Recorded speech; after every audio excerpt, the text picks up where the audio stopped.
Македонија ја испорачува најдобрата реформска агенда во Западен Балкан, оценува австрискиот амбасадор Мартин Памер. Според него граѓаните треба да бидат оптимисти, бидејќи владата посветено работела на евроинтеграциите. Од конференцијата на Академијата за европска интеграција именува на патот на Македонија до ЕУ предизвици и можности. Памер кажа дека Македонија веќе оди кон Унијата, трае скрининг процесот, следно е одржувањето на втората меѓувладина конференција со што би започнал преговарачкиот процес. Очекува уставните измени се спроведат во услови на добра волја.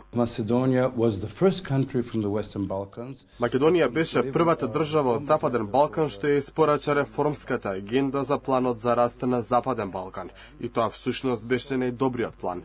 Тој е сеопфатен, добро развиен, што ниту една земја во регионот досега не успеа да дојде до тоа. Македонската влада е подготвена да го вложи целокупниот човечки и институционален потенцијал за да стане дел од европското семејство, но дека веќе сме изморени од ветувања и условувања, преку кои не се поминува, порача заменик министерката за европски прашања Викторија Трајков.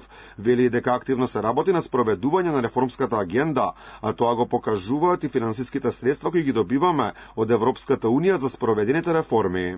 Ние посветено работиме на европската агенда, односно Европската унија е единствениот пат за стратешки пат за кој што ние треба да го изодиме, затоа сме доста посветени не само како Министерство за европски прашања, туку и останатите институции за да ја реализираме реформската агенда. Она што е многу важно е дека досега добро напредуваме, тоа го покажа и овие транши кои што ги добивме по реализацијата на одредени реформи. Внатрешните реформи пред се во владењето на правото се меѓу најважните за европскиот напредок, порача основачот и председател на меѓународниот одбор на Академијата за европска интеграција Габриел Лански. Треба да се фокусираме на можностите и треба да се обидеме тешката работа да ја направиме возможна. Дека вашето место е во Европа, во Европската унија, дека тоа нема да е бенефит само за вашата земја, туку бенефити за Европската унија да ви има во клубот. Пречка на патот на Македонија кон ЕУ во моментов се бугарските условувања. Ставот на македонската влада во однос на овој спор е јасен. Уставни измени се прифатливи со одложено дејство, односно при ратификацијата на членството во ЕУ, со цел да се спречат можни уцени од Софија низ преговарачкиот процес.